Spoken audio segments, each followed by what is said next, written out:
Hello everyone, this is Terry from Genki Gaming TV, and we're back with Yokai Watch Episode 33 2019 edition episode review.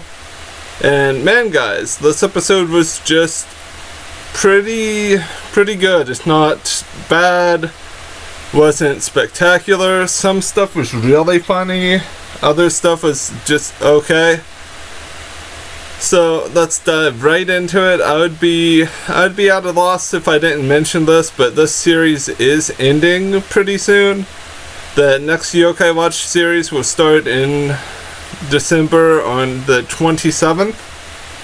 I'm going to do another video on that, discussing it, and that will probably be up sometime next week, maybe the 19th or the 20th.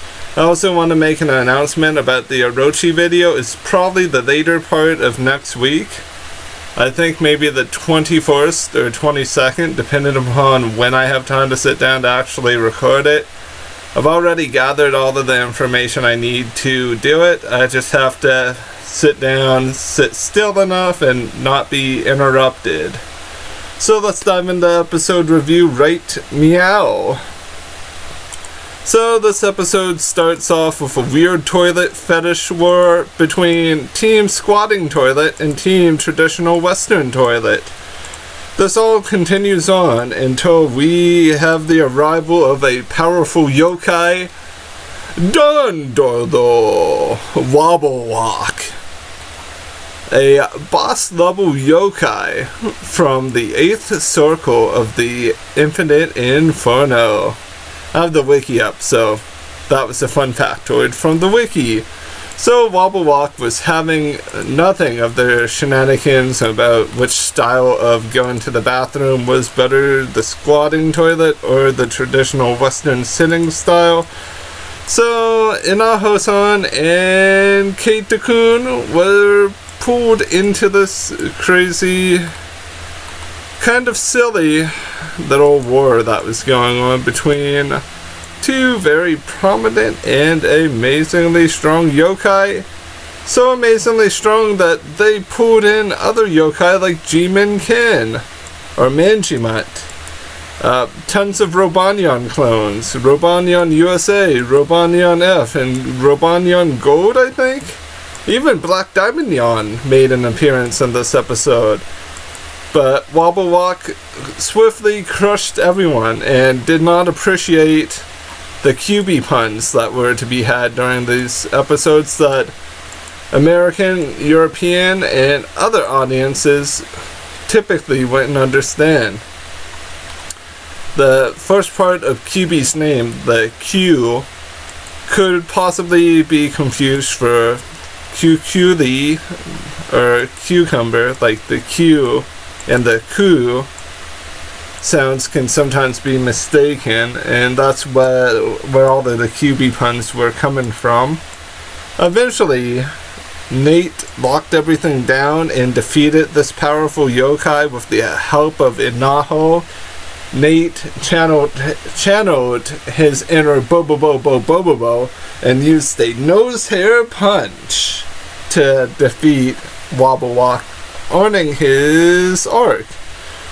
Also, are arcs and medals slowly becoming just one, or is it just me thinking that they're slowly fading into one existence where both exist?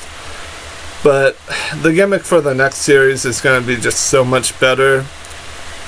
But let us not digress. That Inaho basically alley-ooped the ball to Keita-kun in order to defeat Wobble Walk. So it's kind of funny that they both didn't get a shared arc between each other, but they kind of share medals and stuff back and forth.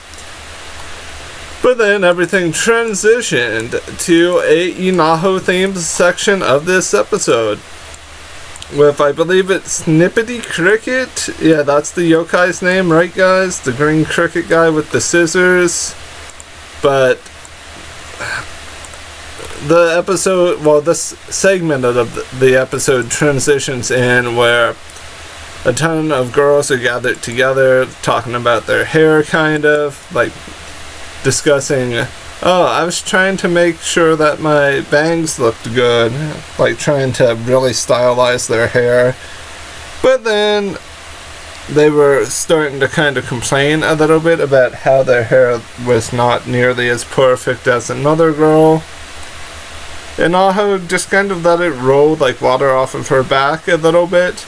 But it finally got to the point where USApyon's like, you know, Inaho-chan, there's probably a yokai here. We should probably check things out because I don't like sad people.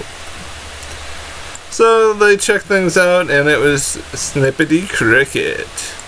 Which, sadly, this yokai has no true origin. It is basically a made-up yokai. And I'll give you the origin. This yokai's origin comes from Kiritsu. It's like a portmanteau of the long-horned cricket or grasshopper and the verb kiritsuteru, linking basically to like cutting down, discarding, like barbers, like a traditional verb that would be used by barbers and hairstylists. And that's basically the origin. It's kind of a really weird thing. I feel like all of the yokai from Yokai Watch 1 and 2 have better origins than stuff from Yokai Watch 3 for the most part. But let's not digress. Well, Inaho was basically trying to escape the situation because she did not want to have her hair cut after hearing the diabolical plot of this particular yokai. So, Inaho's kind of on the run, and then she is swarmed by so many snippety crickets that it's not even funny. Inaho then tries to summon a yokai, and then tries to summon another yokai, but they're too busy helping Keita-kun battle an annoying yokai that is sometimes funny, but ruins Keita's appeal to even being a thing at all. So, as things basically transition on, Inaho emails Keita and they show up, eventually causing USApyon to get his Onechanside, becoming USApyon, UMApyon, and then Uchipyon and Unipyon.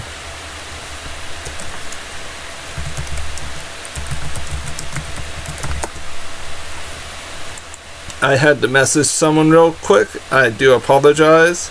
But as this episode continues on and all of the gags continue on, the snippety crickets are having nothing of it, get ready to attack Inaho and Keita, and then boom! Gigantic USApyon appears. All in all, guys, we can all agree that Onechanside is the biggest problem with this series, other than the incoherent plots.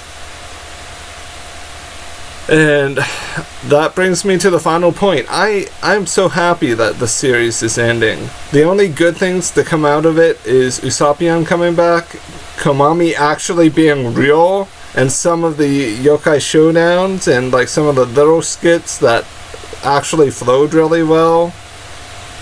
Otherwise, guys, if you're like me, this really tested your fortitude as a Yokai Watch fan. Like, I've had to make myself watch episodes to do reviews. And also, I believe there were a couple people I was talking to about there not being a opening or an ending change. Like, multiple people mentioned it to me.